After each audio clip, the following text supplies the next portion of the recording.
Yeah. Stroh gonna have to let me get back on this one. Yeah. Might have to rip this shit. Yo, is this thing on? I think it's on. Let's check it. Yeah, it's on. Good morning, good afternoon, good evening. This is JH. Once again, with another one.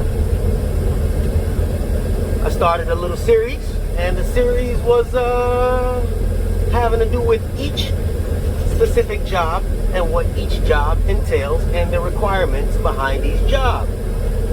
I figured I'd give everybody a little input on every single job that I'm aware of. Not every single job, but every job that I'm aware of, and give you the basics behind it.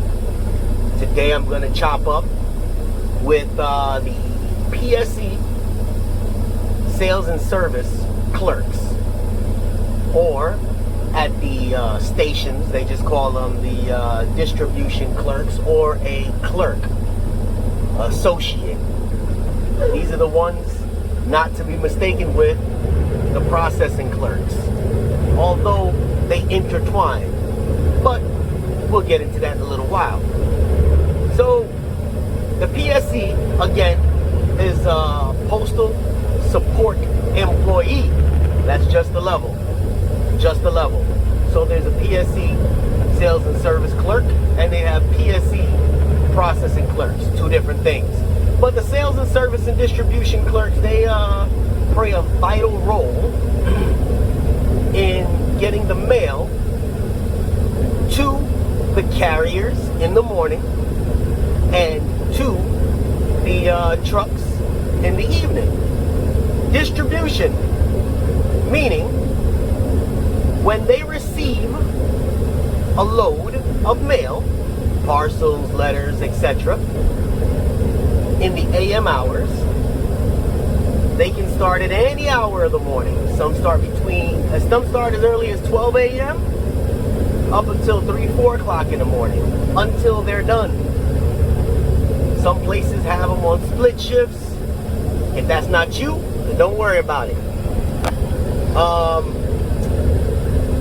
So what they do is they're receiving the mail. They're scanning the cages. They're scanning everything that has to do with the mail as it comes in from the truck. When I bring them, they're receiving it. They're scanning it. Now, if you ever look online, you notice, hey, my mail was at a distribution center in White Plains, New York, and now it left the distribution center and it's arrived in Mount Kisco, New York. That's because they're scanning the stuff. Okay? So, same concept.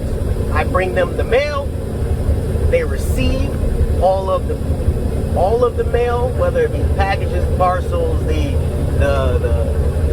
magazines, so on and so forth. And when they receive them, they're staging them until they sort them. So if one station receives a cage or a BMC, a bulk mail carrier of mail, you have an individual that takes a scanner, and their scanner is not like my scanner. My scanner scans the bulk. Their scanners scan the individual packages as they come. So they're scanning each package out of the bulk mail carriers, and they distribute it to smaller containers for the carriers when they come in. So they'll scan a package, and this package will say, just like bingo, A42. That is one person's specific route. And these people, they're doing this so much, they know which ones it is. So they take your package, and they got the scanner, and they're like, okay, here's the package, beep, it'll say B42. They take it, they look, and they find the bin that goes in, and they place it in that bin. They do this with all the mail for their specific zone. That's what they're doing in the morning. Now, this mail can come as small as, it can come as small as a little tiny jewelry package to tires, to bumpers for cars. So yes, you're gonna have some weight there with you. To weights, to everything. Anything that goes through Amazon, sometimes the USPS distributes it. So that's what they're doing in the morning. They're receiving the mail and they're redistributing it to the carriers. For when the carriers come in, they have their bins already set up for their routes. So if you got 20 carriers in there, they'll have 20 bins. They'll scan it, beep, beep, beep, beep. And this one carrier will come get his bin for his route. He'll go bring it to his truck and go do his thing. That's for another video though. We're talking about the distribution clerks. So that's what they're doing in the morning. They're gathering all the stuff and they're constantly scanning. Later on down the line, somewhere, it depends on your station. They're gonna ask and they'll pull you aside, and some places force you to do it, other places don't. They window train you. So they'll send you to some type of training. I don't know the length of time. Somebody comment below, whether it be 5 days, and they train you to do the windows. That's the people that when we go to the post office, we see them and we're giving them the mail. Now they're training them for different items. They're training them to know, you know what? I don't know anything about it. There's a guy on here, I think his name is L.A. Drake, and he can give you the details behind what a window clerk does. And he actually has information on how to pass their test. Now, I do not have their test. They do their test in-house online. That's not something that I have access to. So if you want to ask me, hey, I got to take this test, I don't have access to that. Anyway, they train you, they teach you the money, they teach you the different types of packages and parcels, etc. You need to learn those things, you pass the test. It's either pass or fail.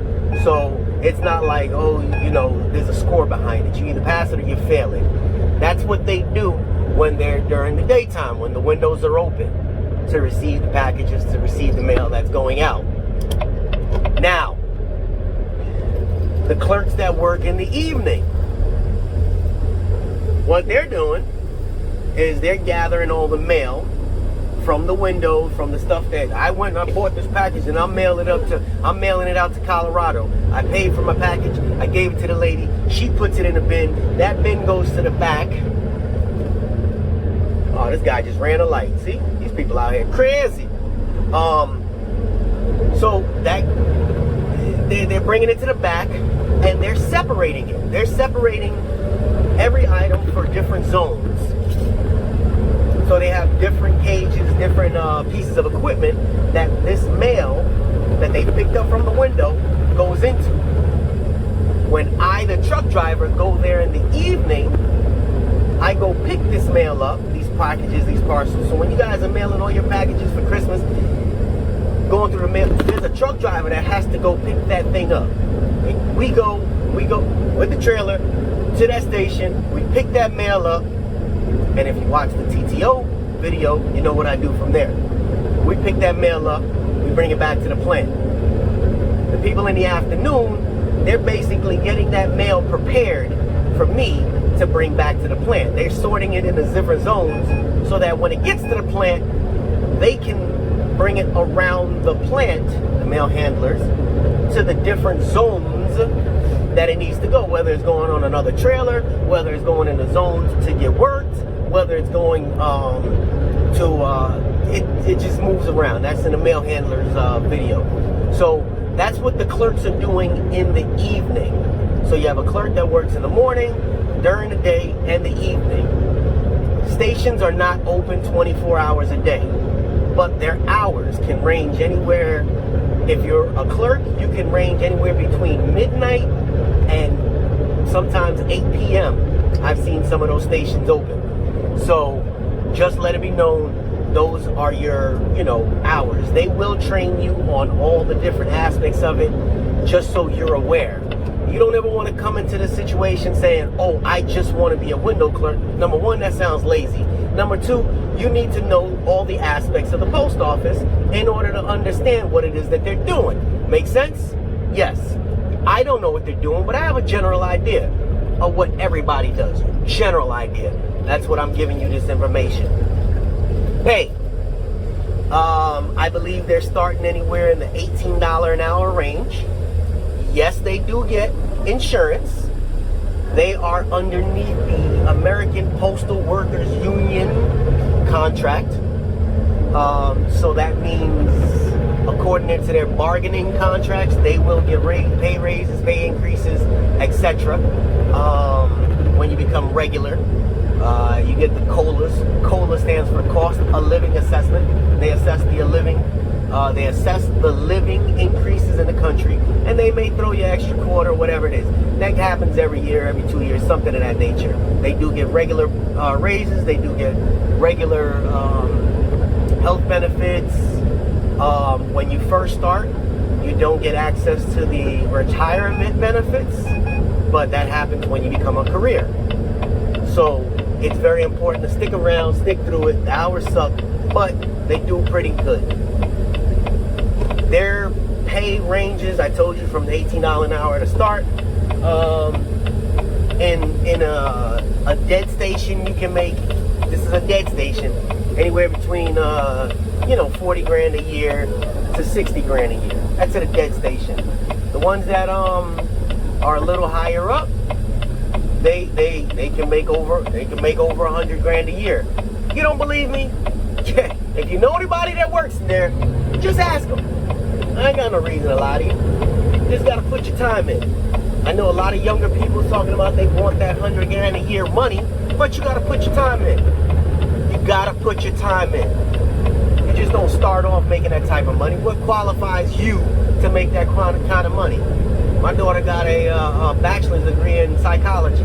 She can't just jump into the post office and say, hey, yeah, I want to make this. No, you got to work your way up. Things don't happen overnight. This is me ranting and raving right now. Get over it. But this was pretty much a rundown of what the PSC sales service and distribution clerks do. Fun fact. Now, we'll save that one for the processing clerks, because those two actually intertwine somewhere down the line, and that'll be in another video. So if you made it to the end of this video, which a lot of you won't, but hopefully you did, we'll talk about that in the next video. So you might need to bounce back and forth just to get some of that information. Again, this is JH. My next video will be coming up shortly. All right, JH, Dojies.